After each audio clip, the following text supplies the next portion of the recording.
Fala galera, beleza? Nesse vídeo aqui vou fazer algumas considerações, alguns apontamentos sobre as eleições, o resultado das eleições que aconteceram ontem. A primeira coisa que chama muito atenção, que está sendo muito repercutida, é a respeito dessa diferença de porcentagem de votos que Bolsonaro teve em relação ao que apontavam os institutos de pesquisas de intenção de votos, né? E aí surgem algumas hipóteses do porquê que isso aconteceu. A primeira dessas hipóteses é que o bolsonarismo raiz, aquela pessoa que veste a camiseta da seleção brasileira, que pinta o rosto, que estampa o lema Deus, Pátria, Família, né? O lema integralista, inclusive. E essa pessoa não responderia às pesquisas, né? Uma pessoa assim que vamos dizer que não responde nem muito bem às pesquisas do IBGE, que não queria participar, a gente tem alguns relatos disso, então não responderia também às pesquisas de intenção de votos. Há um outro tipo de explicação, é que essa diferença, esse percentual aí em relação ao que mostrava as pesquisas, foi devido a uma mudança abrupta nos estados de São Paulo e do Rio Grande do Sul. Em São Paulo, nas últimas pesquisas, por exemplo, mostrava que Lula sairia vitorioso, apertado, mas sairia vitorioso. E o que a gente viu do resultado de São Paulo, acho que é mais de 1 milhão de votos dados em Bolsonaro. Então teria algo típico, né, próprio desses lugares aí, né, do Sudeste, por exemplo. A terceira hipótese que surge para isso, e que me parece muito mais pertinente, é a respeito de uma estratégia que teria sido coordenada pela campanha de Bolsonaro para descredibilizar os institutos de pesquisa, para mostrar as farsas, ou a farsa do Instituto de Pesquisa do Ibope, né, para mostrar que aquilo lá não serve de parâmetro para nada, que a gente teria que seguir o Datapovo. Então isso parece muito mais típico de uma estratégia bolsonarista do que essas outras hipóteses que surgem. E aí eu aponto algumas evidências, né, para essa hipótese aqui, essa terceira hipótese a respeito das estratégias. Primeiro, a distorção nas pesquisas só afetou diretamente o Bolsonaro e também os seus aliados mais diretos, né, os aliados ali que realmente eram bolsonaristas raiz. Agora, os outros candidatos, a gente viu que os números que foram apontados aí pelas pesquisas foram bastante semelhantes, em alguns casos, assim, com um grau de exatidão muito próxima do que a gente viu realmente nas urnas, no resultado das urnas. Segundo, que o próprio Ciro Nogueira, que era um dos atuais líderes aí do governo Bolsonaro, enfim, que transita muito bem ali nos ministérios entre o bolsonarismo e o centrão, né, que o Ciro Nogueira não é realmente um bolsominion raiz, mas ele, depois do resultado das eleições, vai pedir, vai solicitar, vai fazer uma declaração para os eleitores de Bolsonaro não votarem, aliás, não responderem às pesquisas de intenção de votos que vão acontecer agora no segundo turno. Então isso também seria uma outra evidência. E uma outra que me parece que me chamou bastante atenção foi a declaração do Bolsonaro depois das urnas terem sido apuradas, né? Uma declaração com um tom derrotista, viu, gente? Que me pareceu, pelo menos. Um tom derrotista e um tom realista. Bolsonaro estava sendo realista e sendo até mesmo ali pragmático, modesto, talvez até humilde, coisa que geralmente ele não se mostra assim. Então, após o resultado, ele demonstrou dessa maneira que parece que ele achava que ia ter mais votos, né? Que ele achava que ia ter ainda mais votos do que aquilo que ele teve. Então, se houve mesmo uma coordenação de campanha em torno dessa estratégia, isso faria sentido com essas evidências, né, com esses indícios que nos aparecem aqui. Inclusive, nessa declaração que o Bolsonaro dá, né, ele reconhece alguns erros, algumas falhas desse governo perfeito, né, que ele diz ter, a respeito aí da própria economia. Ele falou, olha, o preço dos alimentos, né, encareceu muito, ficou tudo muito caro e tal, então parte da população votou por mudanças, né, mas aí, segundo o Bolsonaro, a mudança não seria adequada, porque aí já entra no bolsonarismo raiz, viraríamos uma Venezuela e blá blá blá, e um monte de outras coisas, outras desculpas, né, que ele vai dar ou vai atribuir às causas, às origens dessa crise econômica, da inflação que a gente vive no Brasil, para outros motivos, para outras razões. E hoje a gente vê que alguns sites noticiosos aí que compartilham, que disseminam notícias bem duvidosas, né, acabavam, sites noticiosos que apoiam o Bolsonaro claramente, né, que não tem nenhum problema de serem imparciais, não tem nada disso. Então esses sites noticiosos apareceram denunciando, né, entre aspas, a farsa das pesquisas de intenção de voto por conta dessa distorção. Me parece então que isso poderia ser de caso pensado, isso já poderia ser formulado com antecedência. O segundo ponto que eu quero chamar a atenção aqui nesse vídeo é a respeito da repercussão do resultado, como isso afetou tanto os segmentos mais à esquerda quanto os mais à direita aí. Interessante que os dois apareceram, esses dois segmentos apareceram aí como derrotistas, como derrotados, de certa forma, né? Apareceram aí com tons assim mais chorosos, mais pesarosos, né? Mais preocupados, desanimados, tanto a esquerda como a direita, né? Revoltados até, então manifestações nas redes sociais aí de bolsonaristas fazendo acusações pesadas a eleitores, né, do Lula, então eleitores de um corrupto, de um ladrão que roubou trilhões, e como é que um povo vota num cara desse, assim. E por outro lado também o campo progressista, né, a esquerda também muito preocupada com as derrotas sofridas no legislativo e espantada com o aumento ou o que teria o volume de votos de Bolsonaro aqui nesse segundo turno.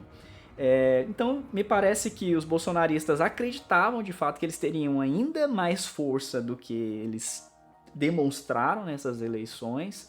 E por outro lado, os progressistas, né, tinham uma expectativa muito alta. E me parece que isso é devido ao fenômeno das bolhas nas redes sociais. Então, acho que isso em parte explica, né? Então, no Twitter, por exemplo, que embora tenha muito debate, muita discussão, ele tem sido nos últimos tempos dominado pelo campo progressista de esquerda e tal. Então, tem se isolado o campo bolsonarista de direita, mas vai para a extrema direita, né? Então, quer dizer, talvez isso tenha sido uma distorção, né, de achar que aquilo lá se traduziria em número de votos. E quer dizer, não que as redes sociais não sejam importantes, não seja importante essa ocupação, mas não dá pra gente utilizar as redes sociais, principalmente Twitter, como régua para servir ali de medição da realidade, né? Não tem nenhum compromisso com a fidelidade da realidade social, né? É outra parada, outra coisa. Mas assim, apesar de tudo isso, né, a vitória de Lula no primeiro turno foi muito importante, né? Quase deu para ele vencer no segundo turno. Não faltaram tantos porcentagens de votos, né? Com 1,5%, 2%, ele teria levado no primeiro turno já. Então, metade dos votos lá da Tebet, por exemplo, do Ciro, que fossem no Lula, ele teria sido eleito no primeiro turno. Isso não é pouca coisa. Então são votos aí, inclusive do Ciro e da Tebet, que vão ser difíceis de serem disputados nesse segundo turno, mas são votos completamente possíveis, né? Porque existe também nessa galera que votou no Ciro e na Tebet uma rejeição a Bolsonaro. É claro que há rejeição ao Lula, ao PT, mas existe uma rejeição ao Bolsonaro em parte desse eleitorado que não dá para ser ignorado.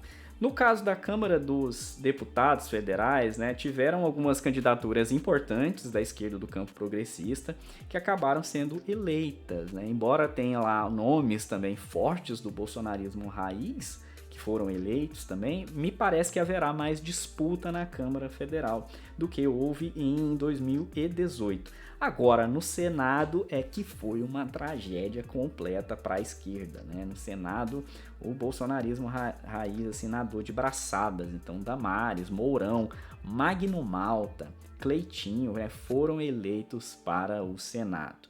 Então, realmente, nessa esfera, nessa casa, os problemas assim serão bem mais complicados. Até porque parte dessa galera aqui não é sequer centrão, não é nem sequer, não abre nem a questão da negociação, né? São ali ideologicamente assim muito bem definidos, ou pelo menos se apresentam dessa forma. Ao contrário de Sérgio Moro, que para mim ele é apenas um oportunista político, ele tá onde o poder estiver, enfim, ele não tem tanta preocupação assim com essa ideologia, até porque já houve um rompimento, de certa forma, com o bolsonarismo, né?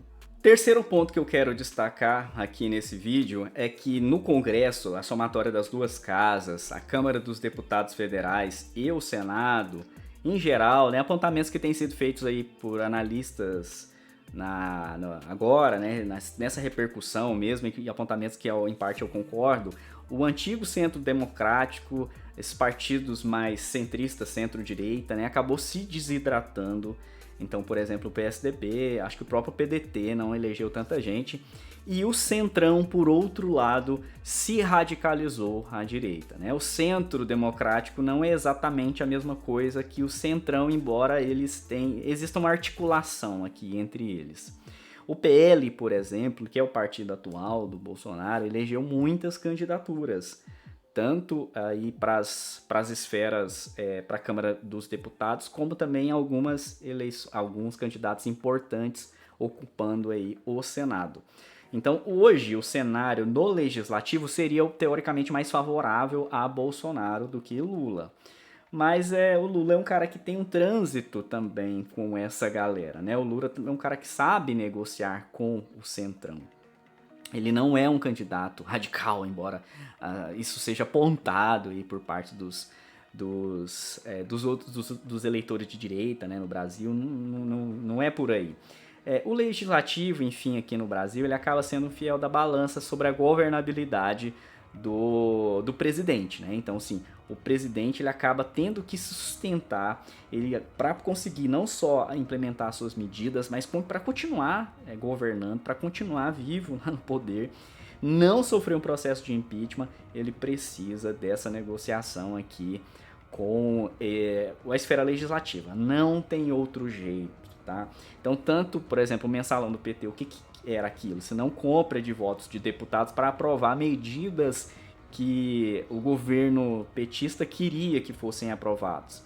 O que é o orçamento secreto do Bolsonaro, né? Não é nada à toa, isso é para nos manter no poder e negociar com esses grupos, né, que são muito fisiológicos dentro da política brasileira. E logo depois, em breve, vou fazer um vídeo aí falando sobre o presidencialismo de coalizão e também o Centrão. Quarto ponto que eu quero apontar aqui nesse vídeo é que, no geral, né, por fim, o que restou dessas eleições, eu até falei disso na live que eu fiz ontem com o Fernando, é que o Bolsonaro não pode ser subestimado. Bolsonaro não é um cara bobo como a gente pensa. Ele pode ser iletrado, pode ser culto, mas ele é muito habilidoso politicamente, tá? Não dá para subestimar Bolsonaro e toda a sua articulação por trás. Não é mole ascender aí ao poder de forma meteórica, digamos assim, depois de fazer parte durante tanto tempo do chamado baixo clero, né, do Centrão, como ele próprio fez, né, como ele fazia. Então, a sua estratégia, né, as suas redes de captura de radicalização para o campo conservador ou reacionário ou de direita, o que vocês acharem melhor, são muito bem constituídas, né? E fizeram, sim, capilaridade durante esses 4 anos no poder aí. E outra coisa, ele precisa de crise para poder crescer. A gente já percebeu pelo seu governo que ele vai precisar do caos para prosperar.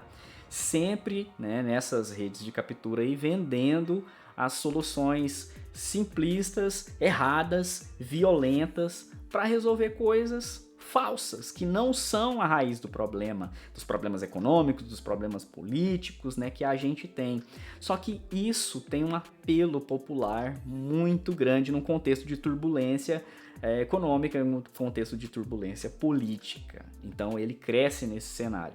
São mecanismos, sem dúvida, de captura fascista. Não tem outro nome para dar para isso, né? Produzem subjetividades, portanto, dessa forma, né? A tiazinha, aquela tiazinha mais simpática, mais tranquila, tiazinha do chá e tal, viram senhoras vorazes, senhoras aí ferozes, né? A gente tem vídeos dessas mulheres, por exemplo, que você olhava para aquela senhora, você nunca imaginava que aquela pessoa ali aparentemente doce, né, angelical, fosse, né, capaz de tamanha radicalização. Mas por que engaja ela dessa forma? Porque justamente são vendidos, né, soluções falsas, erradas, simplistas, ou seja, estão destruindo a família, estão destruindo os valores morais, ou então vamos virar a Venezuela. Enfim, isso acaba tendo apelo popular, de certa forma. E por fim, né, quinto e último lugar aqui, por isso, a vitória de Lula, ainda que por margem mais apertada do que se mostrava nas pesquisas, não é pouca coisa. O Bolsonaro, gente, tinha uma máquina eleitoral, uma máquina estatal a seu favor. Ele tinha o Centrão a seu favor, ele tem, né, parte do Centrão aqui a seu favor. Cometeu, assim, seguidos crimes eleitorais nesse pleito, né, que o TSE fingiu que não estava acontecendo, porque ele usava do poder como presidente, mas para fazer palco, para fazer campanha, para fazer comício. E o Lula é um fenômeno de votos, né? Então tudo fica aí para enfrentar um cara desse aqui. O outro candidato não tem jeito, né? Tem que ser um fenômeno de votos. E o Lula é esse fenômeno de votos. Então, acredito que se não tiver acontecido, se não acontecer uma coisa muito doida agora nesse segundo turno, um fato novo, inusitado, tipo uma facada, né? Ou uma outra coisa inédita, o Lula tem ainda mais chances, tem mais chances sim de vencer Bolsonaro, mesmo apesar dessa máquina dele. E quantas pessoas que eu conheço, né? Com certeza muita gente votou no Lula nessas eleições, mas preferia um candidato melhor. O problema acontece que esse candidato melhor não tem voto. E esse é realmente o problema da democracia representativa. Então é isso, seguimos.